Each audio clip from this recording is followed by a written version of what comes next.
Customer പല വിധത്തിലാണ്. ഇന്നലത്തെ കസ്റ്റമർ വളരെ സൈലൻ്റ് ആയിരുന്നു.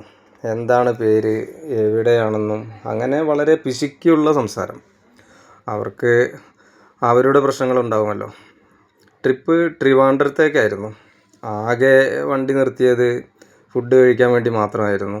നല്ല പെരുമാറ്റമായിരുന്നു കേട്ടോ, പ്രശ്നങ്ങളൊന്നുമില്ല.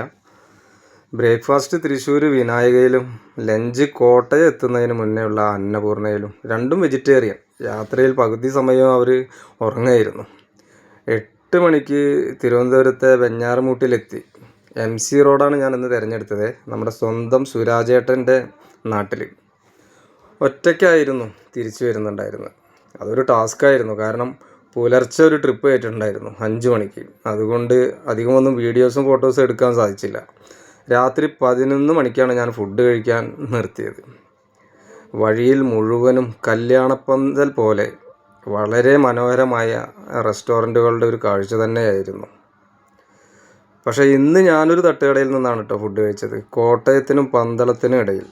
നല്ല സൂപ്പർ ഫുഡായിരുന്നു. വെജ് ഒന്ന് മാറ്റി പിടിച്ചു. ഇതിനിടയിൽ വീട്ടിൽ നിന്ന് നല്ല രസകരമായ കോളുകൾ വന്നിട്ടുണ്ടായിരുന്നു.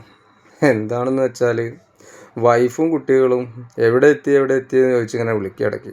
അവർ ഉറങ്ങാൻ പോവുകയാണ്, എപ്പോൾ എത്തുമെന്ന് ചോദിച്ചിട്ട്. അപ്പോൾ ഞാൻ കൊട്ടാരക്കര എത്തിയെന്ന് പറയും. അവർക്ക് എന്ത് കൊട്ടാരക്കര, എപ്പോൾ എത്തും ചോദിക്കും. അപ്പോൾ ഞാൻ പറയും തിരുവനന്തപുരത്ത് നിന്നും MC റോഡിലൂടെയാണ് ഞാൻ വരുന്നത്. അപ്പോഴും ചോദിക്കും പിന്നെയും. അപ്പോൾ ഞാനിങ്ങനെ സ്ഥലത്തിൻ്റെ പേരുകൾ ഇങ്ങനെ പറഞ്ഞു കൊടുക്കും.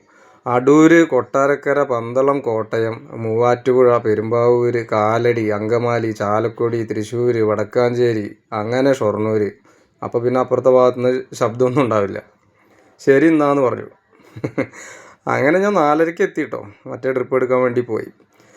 അപ്പോൾ okay guys, thank you very much.